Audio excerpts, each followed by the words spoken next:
Eu sei que foi bem corrido, né? Para apresentar tudo de estruturas aditivas e multiplicativas, é muita coisa para pouco tempo. Mas, assim, eu creio que deu para vocês terem uma ideia aí, uma noção do que é cada coisa e podem perguntar aí, fiquem à vontade. Pessoal,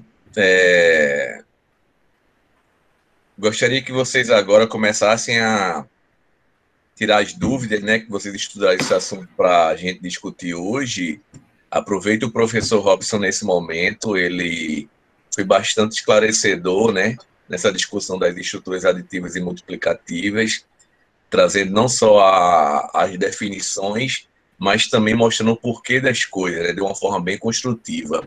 Então, para a gente aproveitar mais, perguntem a ele, tirem todas as dúvidas, né, que na próxima semana a gente já está discutindo uma outra teoria.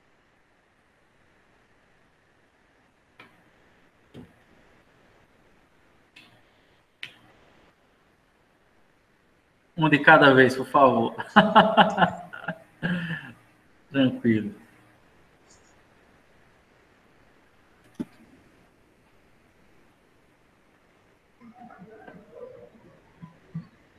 Oi, Robson.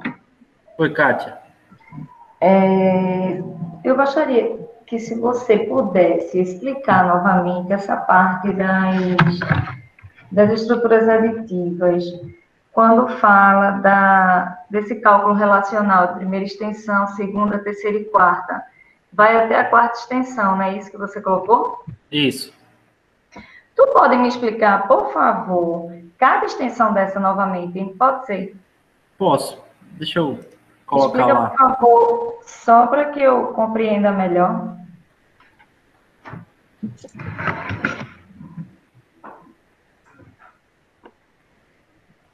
Enquanto o Robson está procurando, vocês também podem perguntar, colocando no chat aí, já, e aí quando ele terminar a pergunta de Kátia Xavier, aí ele pode responder a de vocês também. Na realidade, assim, os problemas de extensão, Kátia, eles vão acontecer a partir das diferentes variações que você pode ter de cada problema. Por exemplo, um problema de primeira extensão, ele é caracterizado aí quando a gente tem problemas de transformação com a transformação desconhecida. E quando você tem o uso de palavra-chave. Por exemplo, e composição com uma das partes desconhecidas. Então, o problema de primeira extensão, ele vai ter duas características. Ou ele é uma transformação com a transformação desconhecida, ou ele é uma composição com uma das partes desconhecidas. Por exemplo, diz assim, ó, Robson tinha uma coleção de 80 figuras guardadas em 3 caixinhas. Aí na primeira ele tinha 25, na segunda ele tinha 18, na terceira ele tinha quanto? Então, é um problema de quê aí? Você tem a composição e você tem a transformação. Aí você tem que pensar o seguinte, eu estou executando alguma coisa de ganhar ou perder nesse problema?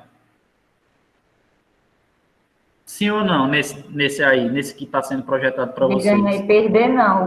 A primeira questão, não. Sim, a primeira. Não. Então, já que nem ganha nem perde, não é um problema de transformação. E também não está comparando. Então, só pode ser um problema de quê? De composição. Só que nessa composição ele tem uma parte desconhecida. E aí é o que vai caracterizar um problema de primeira extensão. Já nessa segunda diz assim, ó, Juninho viu seus amigos brincando com bolas de gude e entrou no jogo. Quando ele entrou no jogo, tinha 6 bolas de gude. Depois que o jogo terminou, Juninho contou suas bolas e viu que tinha 12.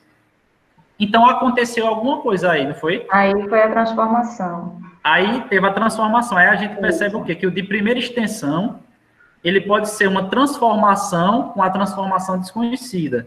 Ou uma composição com uma das partes desconhecidas. Então, esse é o que caracteriza o problema de primeira extensão. Certo. Essa questão do problema de primeira extensão está relacionado também ao cálculo relacional, não é isso? Isso. Na realidade, a gente pode ampliar essa discussão do cálculo relacional para todas as extensões, porque, assim, a priori, o aluno ele tem muita dificuldade no cálculo relacional. Foi isso que eu observei nos seus exemplos. Não no cálculo numérico, porque, vejam, que no cálculo numérico, o aluno ele consegue realizar uma operação matemática, tanto de soma como de subtração, só que ele não consegue fazer o cálculo relacional, ou seja, identificar no problema o que se pede e conseguir executar o algoritmo corretamente. E é isso, acho que é isso o bicho da matemática, que os estudantes acham matemática tão difícil, né? E aí, exatamente, Kátia. E qual vai ser o X da questão? Aí, por exemplo, quantas pesquisas foram feitas no seguinte sentido? Se eu trabalhar com os diferentes tipos de extensão nas estruturas aditivas, eu vou conseguir fazer com que o meu aluno aprenda as estruturas aditivas? Isso é uma pergunta de pesquisa. Vai depender. Depender de quê? De como você trabalha com esses problemas. A forma que você apresenta, se você consegue ter uma gradação entre primeira extensão, segunda, terceira, porque cada extensão dessa tem um nível de dificuldade. Então, isso tem que crescer paulatinamente, ou seja, aos poucos, vai tendo uma gradação. Você não pode chegar logo inicialmente e colocar um problema de quarta extensão, onde você vai ter transformação com comparação. Por exemplo, um de segunda... O que eu percebo, Robson, o que eu percebo justamente é um dos estudantes que tem mais dificuldade é quando envolve essa questão de tanto de comparação, né, o quanto a mais, quanto a menos, que eles se enrolam muito, e quando tem o fator inicial desconhecido, né? Então, eu percebo isso. Essas extensões aí, eu acho que é justamente isso que tem que ser mais aprofundado, né, para se trabalhar. Isso, então, assim, o que é que acontece? A gente tem que trabalhar de forma gradativa, de forma consciente e propondo esses problemas a partir do momento em que os alunos eles vão vencendo as etapas. Feito videogame. O cara está na primeira etapa, aí ele consegue vencer a primeira etapa, ele vai para a segunda, que vai ser mais difícil. Agora, claro que essas etapas, elas vão estar, o quê? Mescladas, misturadas, com diferentes tipos de problema envolvendo composição, transformação e comparação, agora em um nível onde o estudante consegue crescendo com a ajuda do professor. Agora, quando vai para as extensões, aí vai estar tudo misturado. Aí o aluno chegou a hora dele mostrar a verdade, como diz o professor Diógenes, botar a cana para moer. Se ele não tiver bem fundamentado, ele não vai conseguir botar essa cana para moer, não. Ele tem que ter dominado bem os conceitos logo no início, né, para dar conta dessas extensões. Tem que ser muito trabalhado os 3 tipos de problemas, para quando chegar nessas extensões, ele conseguir resolver. Isso aí é um trabalho que o professor, a professora, tem condições de desenvolver nessa perspectiva de estrutura, ou seja, eu estou trabalhando com campo conceitual, estrutura aditiva, ou seja, soma, subtração, interagindo, dialogando, eu não vou trabalhar de forma dissociada, de forma estanque. Então, consequentemente, você tem aí um prato cheio para trabalhar, porque você pode, de repente, caracterizar qual é a idade que os alunos têm dificuldade, qual tipo de extensão que é mais difícil deles aprenderem, a quarta, a terceira, qual é, vamos ver assim, o que deve ser feito, quais são as ações pedagógicas do professor para que ele consiga fazer o aluno chegar naquela aprendizagem, que é o que a gente quer. E aí, consequentemente, se você trabalha nessa perspectiva, o aluno ele não vai perguntar mais se a conta é de mais ou é de menos, porque ele sabe que a todo momento a conta é de mais e ela é de menos. Vai depender do contexto, do enunciado. Então, essa pergunta ela não vai existir, porque ela vai estar presente em todo o problema. Ok. Rafael fez uma pergunta interessante aqui no chat, que diz o seguinte, queria saber por que a expressão produto cartesiano não é mais usada, a expressão produto de grandezas não pode ser ambígua em algum momento, outra coisa. Qual seria um exemplo de probabilidade como estrutura multiplicativa? Botou a cana para moer aí, Rafael. É o seguinte, produto cartesiano, eu dei alguns exemplos ali, e a gente percebe que é como se você estivesse trabalhando apenas com um tipo de grandeza. Por exemplo, eu estou trabalhando com a grandeza área. Uma coisa é você medir o comprimento, outra coisa é você medir a largura. Outra coisa é você calcular a área. Você está relacionando a grandeza comprimento com a grandeza área e você está achando uma outra grandeza que seria grandeza comprimento, grandeza largura e você está achando uma outra grandeza que seria a área. E percebam, se eu te peço o perímetro de uma figura, qual é a grandeza que você vai medir? Pode ser metro, a medida, né? Pode ser em metro, pode ser em centímetro, mas você está com a potência, vamos dizer, 1. Quando eu vou para a grandeza área, a potência não é mais 1. É ao quadrado. Por exemplo, centímetro quadrado, metro quadrado.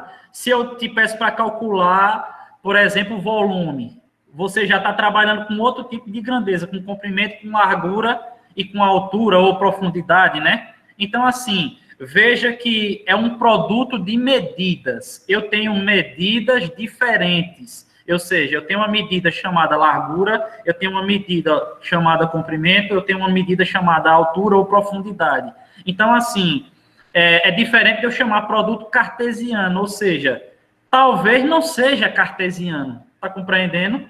É um produto de medidas, ou seja, são grandezas diferentes. Então, é mais, vamos dizer assim, correto chamar produto de medidas, porque o produto cartesiano pode ser em algum contexto cartesiano, em outro não.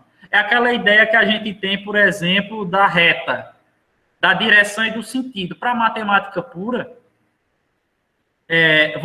a reta ela tem uma direção só. Tanto faz você ir para a direita, tanto faz você ir para a esquerda, você está indo na mesma direção. Por exemplo, o professor Diógenes está indo direção Recife, e ele está saindo de Caruaru, indo para Recife, e eu estou saindo de Caruaru, vindo para Petrolina. Aí eu ligo para Diógenes e eu digo, Diógenes, eu estou na mesma direção que você. Por quê? Porque a reta ela tem uma direção só. Tanto faz Recife, tanto faz Petrolina. Agora, quando eu falo sentido, aí é outra coisa. Aí tem aquela ideia de vetor, aonde eu vou trabalhar, né, com outros conceitos, equipolência e por aí vai. Mas assim, eu estou trabalhando com a grandeza. Já na ideia de produto cartesiano, eu estou unificando essas grandezas e que eu não posso fazer isso. Então, por isso que eles mudaram para a ideia de produto de medidas, onde você vai trabalhar com medidas que podem ser diferentes, não pode ser somente de uma mesma natureza. Como a gente viu naquele exemplo dos pacotes. A gente viu que eu não posso aplicar comutatividade somando 3 mais 3 mais 3, beleza. Mais 3 dava 12. Mas se eu somar 4 mais 4 mais 4 mais 4, eu daria 12 o quê? Pacotes. Mas cada pacote desse eu tenho 3. Então, só no primeiro pacote eu teria 12, no segundo eu teria 12, no terceiro 12. Então, ou seja, daria um produto diferente. Então, se fosse na ideia de produto cartesiano, teria que ser a mesma coisa. Mas no produto de medidas, não. A gente percebe que a gente não tem essa comutatividade. Espero que tenha entendido aí, Rafael. E, assim, eu acho que você poderia até pesquisar, viu? Essa ideia da probabilidade enquanto estrutura multiplicativa. Nesses livros aqui, por exemplo, esse livro aqui que eu usei como referência, né? Repensando a multiplicação e a divisão, ele não aborda nem a probabilidade como estrutura multiplicativa, nem os problemas de proporcionalidade inversa, que a gente pode pensar muito nos teoremas em ação. Os teoremas em ação é aquilo que Piaget chamou de esquemas. Em tudo na nossa vida, para você poder aprender qualquer coisa, você cria um esquema, ou seja, você vai associar esse conceito novo com algo que já existe na tua cabeça, que é o que Paulo Freire chamava de conhecimento prévio. E aí, para esse esquema novo, você vai pensar em habilidades, você vai fazer associações. Então, no conceito de probabilidade, você vai estar trabalhando aí com a ideia de fração em uma outra perspectiva. Ou seja, eu tenho um numerador e eu tenho um denominador, só que esse numerador e o numerador, eles têm representações diferentes. Por exemplo, qual a probabilidade de eu lançar um dado e sair um número primo? Aí, por exemplo, o 1 não é número primo, o 2 é, o 3 é, e o 5. Então, eu tenho 3 possibilidades em 6, ou seja, 50%. Então, o que é que acontece? O que significa o número de casos favoráveis sobre o número de casos possíveis dentro da estrutura multiplicativa? Será que eu consigo desenvolver uma nova forma de pensamento a partir da probabilidade? Ao meu ver, sim. Só que, ao meu ver, o pessoal se preocupou demais em trabalhar com os problemas de estrutura de proporção simples, de proporção inversa, a famosa regra de 3, e meio que tiveram medo ou receio, ou não tinham nenhum referencial teórico até então para poder trabalhar com a probabilidade enquanto estrutura multiplicativa.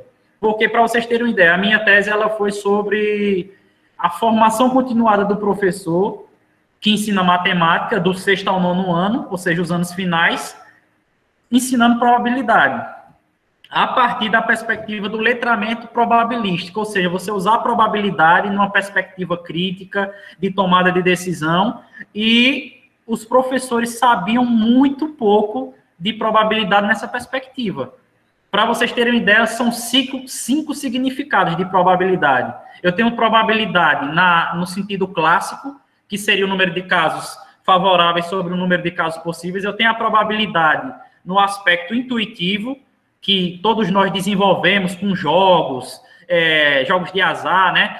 Tem a probabilidade no sentido geométrico, eu aplico a probabilidade dentro de problemas de geometria, eu tenho a probabilidade no sentido axiomático, que foi Kolmogorov, né, o russo, que desenvolveu, que criou todo o axioma, desenvolveu os teoremas de probabilidade, e eu tenho a probabilidade chamada subjetiva, que aí eu posso até usar teorema de Bayes, que aí já é outras histórias. E também, assim, essa subjetividade, ela envolve o seu ser. Por exemplo, quantos aqui jogam na Mega Sena? Por que jogam? Por que não jogam? Será que existe uma probabilidade maior de ganhar ou não? Entram subjetividades, coisas que podem acontecer no jogo e a coisa pode mudar. Então, ou seja, eu tenho diferentes significados. 5, já tem se estudado 6 tipos, contando aí com o intuitivo, porque se fala também da probabilidade frequentista, ou seja, eu boto um simulador aí para rodar, um software, e jogo uma moeda aí 1 milhão de vezes. Qual é a probabilidade de quantas caras saíram, quantas coroas nesse 1 milhão que você botou para simular aí no computador, por exemplo? Aí existe uma outra teoria chamada teoria lei dos grandes números, que vai dizer que quanto maior a amostra, mais se aproxima da probabilidade clássica, que seria 50%. Então, ou seja, a priori seriam 500 mil caras e 500 mil coroas. Se não saísse exatamente esse número, seria próximo dele. Então, eu teria aí 6 perspectivas para estudar a probabilidade. Então, como eu vou encaixar essas abordagens ou significados, né, que os autores chamam, dentro de uma estrutura multiplicativa? Aí esse é o desafio. Aí vocês podem fazer aí um TCC, um mestrado, um doutorado aí na área, que até onde eu pesquisei, ninguém falou disso não, por enquanto. Ó, Luiz Felipe colocou o seguinte: eu estava estudando campo aditivo e nas classificações tem composição de transformação e estado relativo. Você pode explicar um pouco? Ó, pensando na forma clássica que o senhor falou. A forma clássica, Rafael, ela é, vamos dizer, o nível 1, tá entendendo, da probabilidade. Se você for pegar qualquer pesquisa aí, o pessoal fala da probabilidade clássica, ou chamada probabilidade laplaciana, né, que foi Pierre de Laplace que institucionalizou. Outros matemáticos escreveram, mas quem publicou primeiro foi ele. Então, pode caminhar nesse sentido aí. Já Luiz é o seguinte, ó. Composição de transformação é quando você junta coisa, tá entendendo? Por exemplo, a ideia de compor é de você juntar objetos. Eu tenho esse livro, somo mais esse, tenho 2. Agora, eu posso compor com transformação, ou seja, eu tenho um livro, ganhei outro. Quantos eu tenho? Eu ganhei 4. Agora diz assim, com estado relativo. Eu comprei, eu tenho 2 livros, certo? Tenho 2 livros. Fui fazer um jogo lá com o professor Diógenes, ganhei mais 3. Numa terceira rodada, perdi 5. No final, restou 20. O que pode ter acontecido? Eu posso ter ganhado, eu posso ter perdido. Então, assim, eu componho, eu transformo, porque transformação envolve a ideia de ganhar, de perder, e tem a ideia também de você compor, porque você está somando. E esse estado relativo vai ser se você ganhar, se você perder, vai depender da configuração do problema. Você, inclusive, pode variar, porque vai ser sempre parte e todo, nos problemas de comparação. Aí você tem uma tríade, você pode variar parte, ou parte todo, ou todo e parte. Você pode colocar a incógnita no primeiro, ter o segundo e achar o terceiro, ou inverter, ou coloca no último, no segundo, e quer saber o primeiro. Então, é igual aquela ideia da equação. Na álgebra, por exemplo, eu estou trabalhando com álgebra, eu tenho uma variável. Eu consigo solucionar o problema. Agora, se eu tenho 2 variáveis, como é que fica?